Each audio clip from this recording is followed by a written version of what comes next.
ये मेरा एक स्टूडेंट है जिसका नाम अरमान खान है। इसने पर्टिकुलरली रिक्वेस्ट किया था मेरे से कि सर इस टाइप के क्वेश्चन में मुझे प्रॉब्लम होती है, और ये question actually sample question paper 2026 में पूछा गया है। क्वेश्चन तो ऑब्जेक्टिव का है, लेकिन ये 2 मार्क्स में और 3 मार्क्स में भी पूछा जा सकता है। तो जिस तरीके से मैं समझा रहा हूँ समझने की कोशिश करो, और फिर भी कोई डाउट रहता है तो फिर मैं तो हूँ।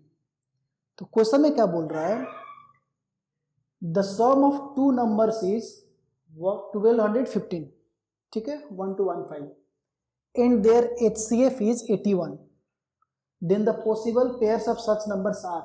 एक तो 2 नंबर्स लिया गया है जिसका सम हमारा क्या है 1215 है, और उन दोनों का HCF जो है 81 है। तो ऐसे कितने नंबर्स पॉसिबल है जिसके सम 1 to 15 हो और HCF दोनों के बीच में 81 हो। तो क्वेश्चन में कुछ भी ऐसा चीज दिया हुआ नहीं जिसे तुम स्टार्ट कर सकते हो, है ना। तो हम क्या करेंगे, हम मान लेंगे कि मेरा फर्स्ट नंबर जो है, मानो कि वो मेरा कोई भी एक नंबर हो, लेकिन उसमें 81 आना चाहिए फैक्टर्स में, राइट। तो मान लो कि पहला नंबर तुम्हारा हो गया 81 मल्टीप्लाई x। कोई भी नंबर हो सकता है भाई, क्योंकि x मैंने वेरिएबल लिया हुआ है, लेकिन 81 फिक्स है। क्योंकि मैं सेकेंड नंबर में भी मैं 81 लेने वाला हूं। ऐसा क्यों? क्योंकि क्वेश्चन में क्लियरली बोला गया है देयर HCF इज 81। इसका मतलब कि ये दोनों में 81 है। और x और y, अब बात यहाँ पे आता है कि सर x और y कैसा नंबर है। तो तुम x कुछ भी लो, y कुछ भी लो, बट दोनों में कॉमन फैक्टर्स नहीं होने चाहिए। यही यहाँ पे ट्रिक प्ले करता है, ठीक है।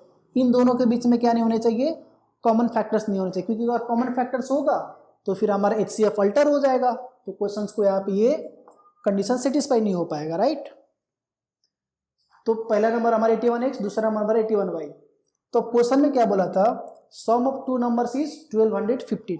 तो अब देखो 81x प्लस 81y, ये हमारा 2 नंबर था। इन दोनों नंबर को जब हम ऐड करते हैं तो कितना बोला गया है 1 to 15। तो यहां से 81 कॉमन ले लो, x plus y equals to 1 to 15 हो गया। तो यहां से x प्लस वाई क्या हो जाएगा 1 to 15 अपन 81।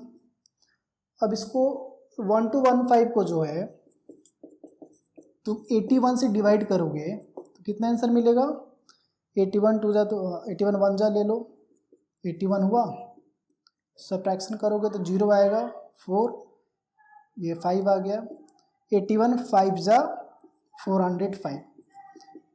क्लियर हो गया। इसका मतलब हमारा ये x प्लस वाई जो है कितना आ गया जी 15 आ गया। यहां तक तो कोई तकलीफ नहीं हुआ होगा। अब यहीं पे हमें देखना है कि हमारे पास ऐसे कितने नंबर ऑफ सेट्स हैं, पेयर ऑफ नंबर्स हैं, जो x और y दोनों मिलकर कितने होते हैं 15 होते हैं, क्योंकि 15 आता है। तो एक बात सोचो, अगर तुम x को 1 लेते हो तो हमारा y कितना होना चाहिए 14। ये x हो गया, ये y हो गया। अगर x 1 है तो y कितना होना चाहिए 14, तभी इस कंडीशन को क्या करेगा सेटिस्फाई करेगा, है ना।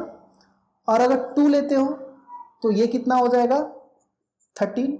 अगर 3 लेते हो तो कितना हो जाएगा 12, 4 लोगे तो 11, 5 लोगे तो 10, 6 लोगे तो 9, 7 लोगे तो 8, और फिर वापस जब 8 लोगे ना तो फिर 7, फिर वापस ये रिपीट होगा।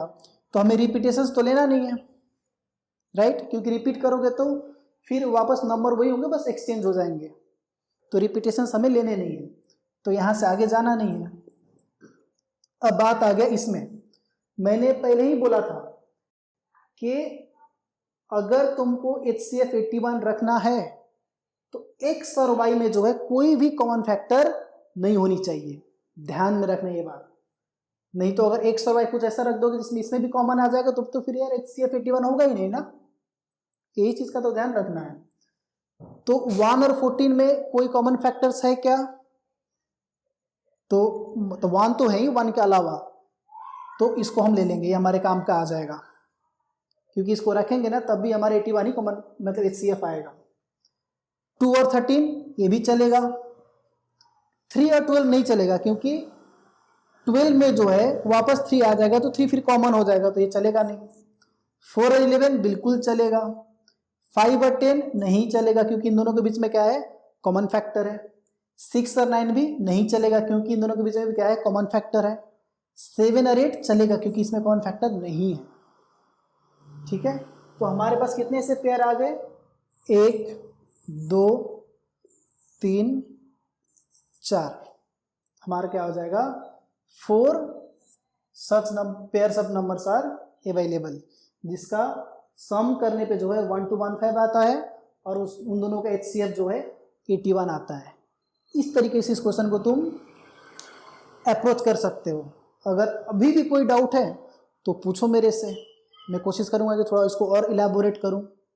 बाकी समझ में तो आ ही जाना चाहिए, इतना तो मैंने एक्सप्लेन कर दिया है।